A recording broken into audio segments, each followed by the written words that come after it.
اللہ تعالیٰ کی مہربانی ہے کہ اللہ تعالیٰ نے ہم سب کو قرآن کے ساتھ جوڑ کے رکھا۔ ماشاءاللہ ہم نے تلاوت سنی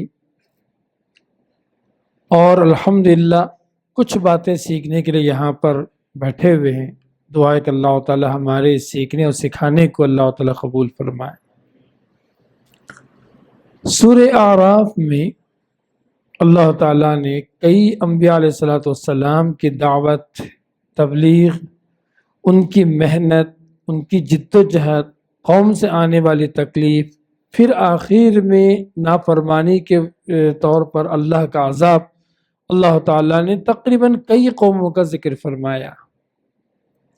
قوم نوح کا ذکر ہے، قوم عاد کا ذکر ہے، قوم سمود کا ذکر ہے، قوم شعیب کا ذکر ہے، قوم فرعون موسیٰ کا ذکر ہے۔ سوچ کے دیکھیں آپ، سورۃ اعراف میں 5 بڑی قوموں کا اللہ تعالیٰ نے ذکر فرمایا۔ نوح، اس کے بعد عاد، اس کے بعد سمود، اس کے بعد شعیب، اس کے بعد قوم فرعون، قوم موسیٰ۔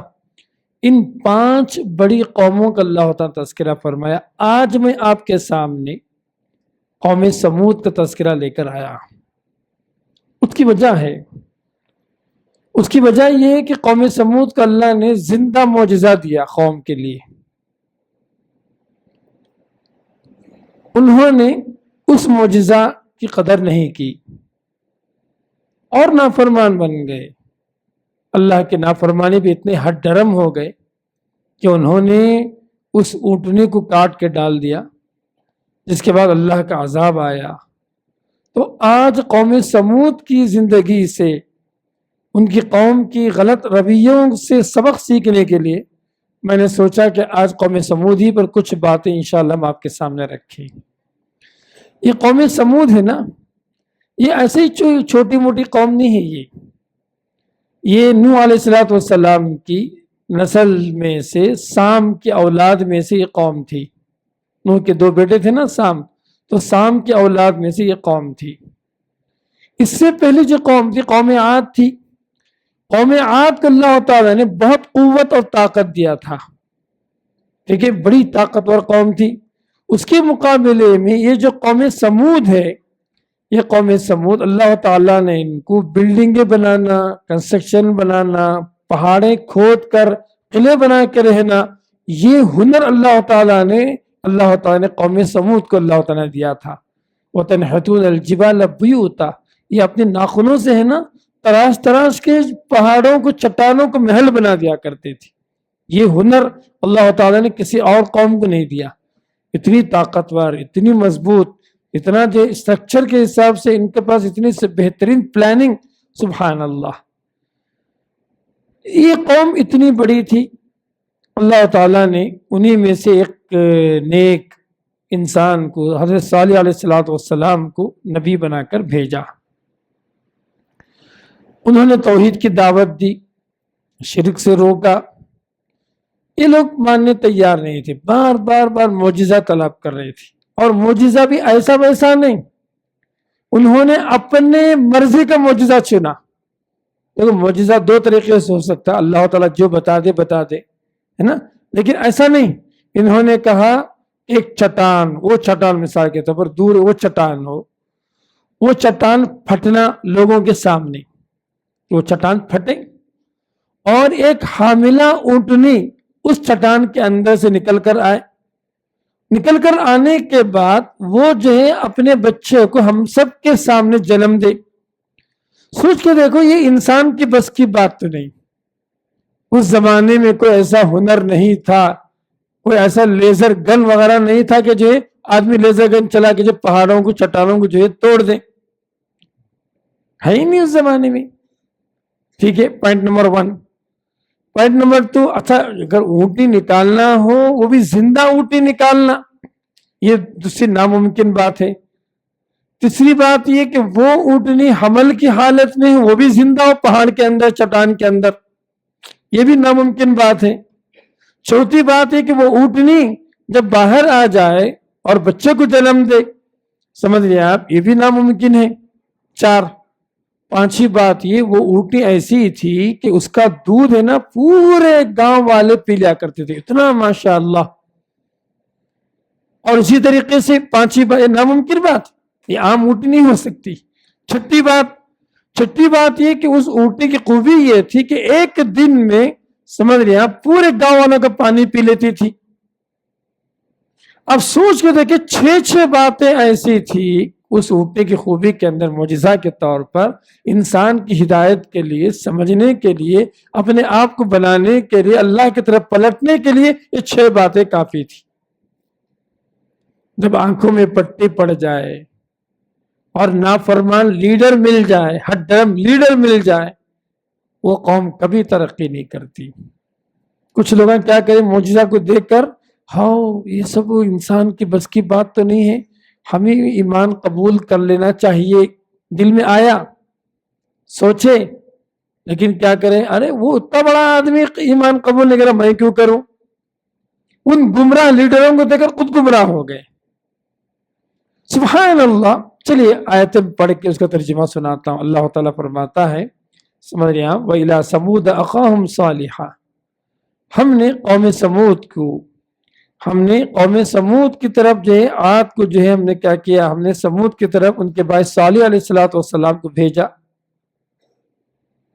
ٹھیک ہے، انہوں نے فرمایا، اے میری قوم، تم اللہ کی عبادت کرو، اس کے سوا تمہارا کوئی معبود نہیں، تمہارے پاس پروردگار کی طرف سے ایک واضح دلیل آ چکی، یہ اونٹنی ہے، اللہ کی طرف سے ایک واضح دلیل آ چکی، یہ اونٹنی اللہ کی ہے جو تمہارے لیے دلیل ہے، سو اس کو چھوڑ دو کہ اللہ کی زمین میں کھاتی پھرے، اس کو برائی کے ساتھ نہ چھوؤ، کہیں تم پر اللہ کا عذاب نہ آ جائے۔ جب اونٹنی نکل کر آئی تو صالح علیہ السلام نے 3 باتوں کی طرف قوم کی رہنمائی کی۔ ایک اللہ کی طرف بلایا، نمبر 2 کہا کہ یہ اللہ کی اونٹنی اس کے حال پہ چھوڑ دو، نمبر 3 برے ارادے سے چھونا نہیں، لا تمسوها بسوء فیاخذکم عذاب علیم، کہا کہ اگر تم برے ارادے سے چھو گے اللہ کا دردناک عذاب آئے گا۔ اس کے بعد صالح علیہ السلام نے قوم کو نصیحت کی، کہا وَاذْكُرُوا اِذْ جَعَلَكُمْ خُلَفَاءَ مِنْ بَعْدِ عَادٍ، تم اس کو یاد کرو کہ اللہ تعالیٰ نے قوم عاد کے بعد تمہیں خلیفہ بنایا، وَبَوَّأَكُمْ فِي الْأَرْضِ، زمین میں تم کو بسایا، تَتَّخِذُونَ مِنْ سُهُولِهَا، تم زمین پر رہنے کے لیے آسان ٹھکانے بنا لیتے ہو، محلات تیار کرتے ہو، وَتَنْحِتُونَ الْجِبَالَ بُيُوتًا، اور پہاڑوں کو تراش کر اس میں گھر بناتے ہو۔ فَاذْكُرُوا آلاءَ اللَّهِ، سب اللہ کی نعمتیں ہیں، سب قوم عاد کے بعد تمہارا آنا، زمین میں رہنا، محلات کو بنانا، پہاڑوں کو چیر کر تراش کے گھر بنانا، یہ سب جو کیا ہے، سب اللہ کی نعمتیں ہیں، سب اللہ کی نعمتوں کو یاد کرو اور زمین میں فساد نہ کرو۔ قال الملأ الذين استكبروا من قومه، تو یہ سب تقریر سن کے جو بڑے لوگاں تھے چھوٹے کمزور لوگوں بولنے لگے، اتعلمون ان صالحا مرسل من ربی، کیا تم یہ سمجھتے ہو کہ یہ صالح ہے نا اللہ کا رسول ہے کیا؟ یاد رکھیں آپ، سب سے جو بڑے لوگ ہوتے قوم کے، اللہ کے رسول کی رسالت میں شک ڈالتے ہیں۔ سب سے بڑا فتنہ یہ ہے، جو اللہ کے درمیان رسول بن کر آیا، سمجھ رہے آپ، پہلے اس کے مقام کو کیا کرنا، ڈھیلا ڈھالا کر دینا، اس کے مقام کا اہمیت کو گھٹا دینا۔ تو یہ قوم ایسی کی، تو قوم کہنے لگے بڑے بڑے لوگ، یہ صالح کو تم رسول سمجھتے ہو کیا؟ تو قوم نے کہا انا ارسل بی مؤمنون، یقیناً حضرت صالح علیہ السلام رسول بنا کر بھیجے گئے، ہم ایمان لانے والے۔ قال الذین استکبروا، تو یہ بڑے لوگاں کہنے لگے، متکبر لوگاں، انا بالذی آمنتم بھی کافرون، جس رب پر تم ایمان لے آئے، جس رسول پر تم ایمان لے آئے، ہم ان کا انکار کرتے ہیں، ہم ان کے کافر ہیں۔ پھر کیا کیا؟ کہتے ہیں ایک پوری چال چلی گئی۔ کیا چال چلی گئی؟ کہ قوم میں 2 آدمی تھے، بدکار آدمی تھے، بچے تھے، ایک عورت تھی جو آپ غلط بے حیائی کی لالچ دلا کر اس نے کئی نوجوانوں کو جو ہے جمع کر لیا، 2 نوجوان کو بنایا، یہ 2 7 کو بنائے، کل 9 آدمی مل کر فعقروا الناقۃ، اللہ تعالیٰ کہتا ہے کہ اونٹنی کے کونچلی کاٹ دے، اونٹنی کے جو پیر کے پیچھے کی جو رگ ہے، موٹی جو رگ ہے، شہ رگ ہے، اس کو کاٹ دی۔ صالح علیہ السلام کو نہیں معلوم تھا، یہ تو سازش کیے لوگ پورے قوم والے۔ وَعَتَوْا عَنْ أَمْرِ رَبِّهِمْ، انہوں نے اپنے رب کی نافرمانی کی۔ وقالوا، اور کہنے لگے، یا صالح ائتنا بما تعدنا، تم بول رہے تھے نا اونٹنے کو نہ کچھ ہو، برے ارادے سے اللہ کا عذاب آئے گا، لاؤ نا اللہ کا عذاب۔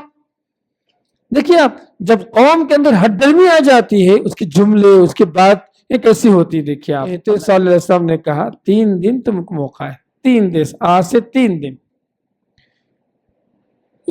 امام ابن کثیر رحمہ اللہ نے لکھا ہے، یہ جو 9 آدمی تھے بہت جری ہو گئے۔ آج اونٹنی کو مارا منگل کے دن، ٹھیک ہے، انہوں نے سوچا چاشمبے، منگل کی رات، چاشمبے کی رات ہم کیا کریں گے، صالح کو بھی مار دیں گے۔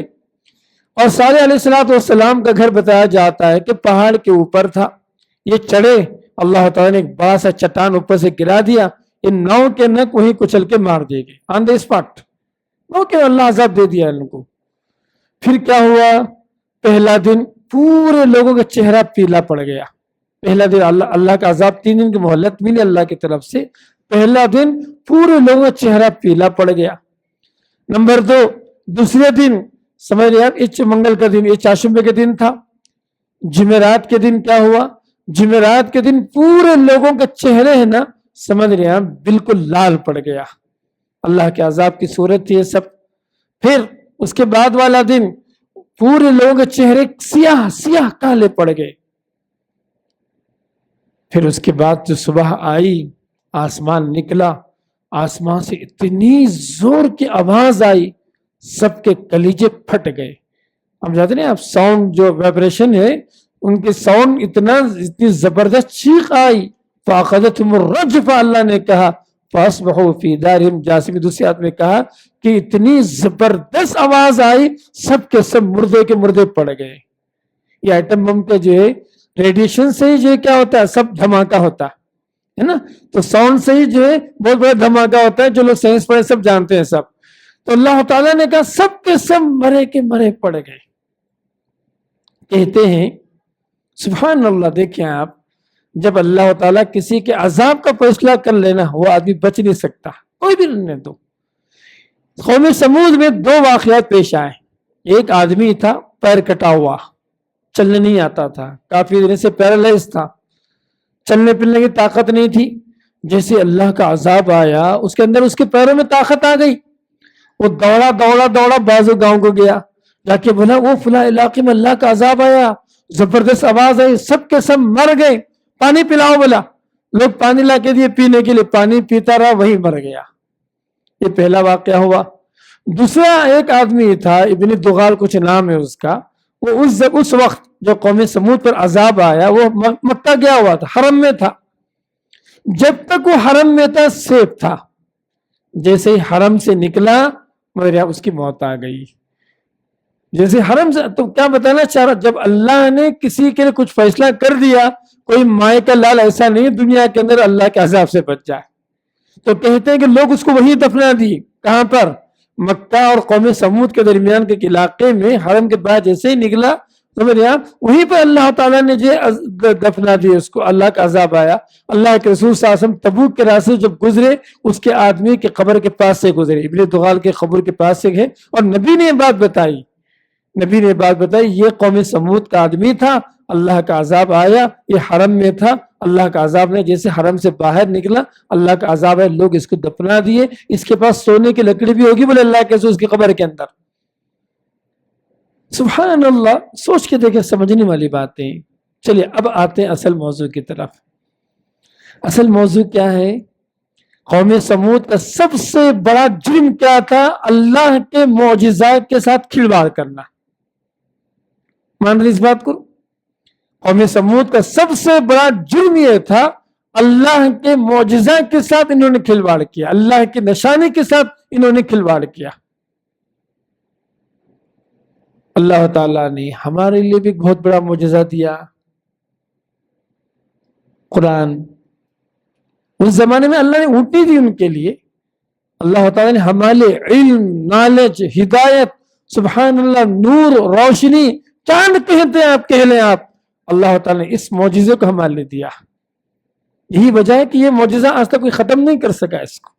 قرآن نے جو 1400 سال پہ جو چیلنجز دیے تھے، آج تک کوئی مائع کا نل پورا نہیں کر سکا اس کو۔ تو اس قرآن جو ہمارا زندہ معجزہ ہے، آج بھی موجود ہے ہمارے پاس، الحمدللہ۔ کیا سلوک کر رہے ہیں ہم؟ دنیا میں 2% یا 3% لوگ، بلکہ 70%، 80% لوگ صرف پڑھنا جانتے ہیں، صرف دیکھ کے پڑھنا جانتے ہیں بس۔ روزانہ پڑھنے والوں کی تعداد کتنی ہے؟ 100 میں 2 3 پوری امت کے اندر۔ اس کو سمجھ کر پڑھنے والے کی تعداد کتنی ہے؟ 1% سے بھی کم ہے۔ اور قرآن پہ روزانہ عمل کرنے والوں کی تعداد کتنی ہے؟ 0.55 سے بھی کم ہے۔ تو یہ امت جن کے اللہ نے ایک بہت بڑا معجزہ قرآن دیا، آج اس کے ساتھ صحیح سلوک ہمارا نہیں ہے۔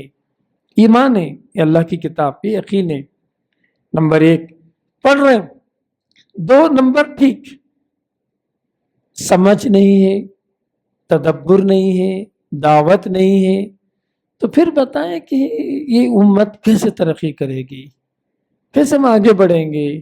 اللہ کے رسول صلی اللہ علیہ وسلم نے اس کلام کا معجزہ یہ بتایا، یرفع اللہ بھی اقواما، اللہ اس کتاب کے ذریعے سے قوموں کو اللہ تعالیٰ آسمان میں پہنچائے گا، اس کتاب کے ذریعے سے۔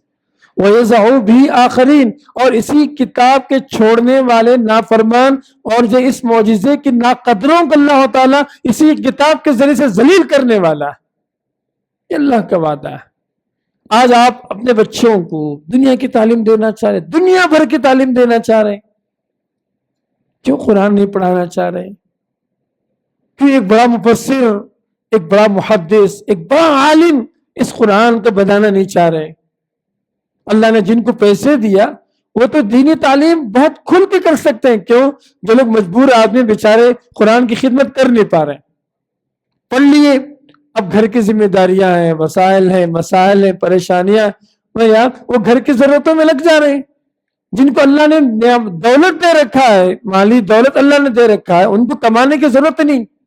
کوئی باپ اگر 100 کروڑ روپے اگر اس کے پاس ہے، وہ یہ سوچتا ہے کہ میرا بیٹا کیا کرے گا، انشاءاللہ 100 کروڑ کو 150 کروڑ کرے گا، 200 کروڑ کرے گا۔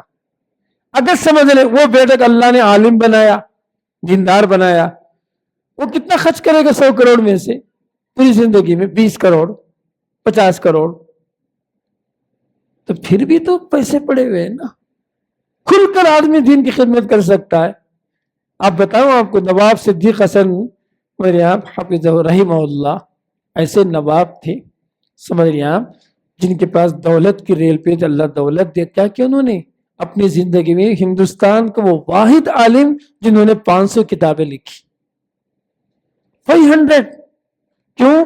وہ کمانا ومانا نہیں تھا ان کو، صبح سے لے کر شام تک اس علم کی، اس دین کی، اس حدیث کی انہوں نے خدمت کی، سبحان اللہ۔ عرب علماء کیا کہتے ہیں معلوم؟ شیخ قنوجی بڑے احترام کے ساتھ، کیوں؟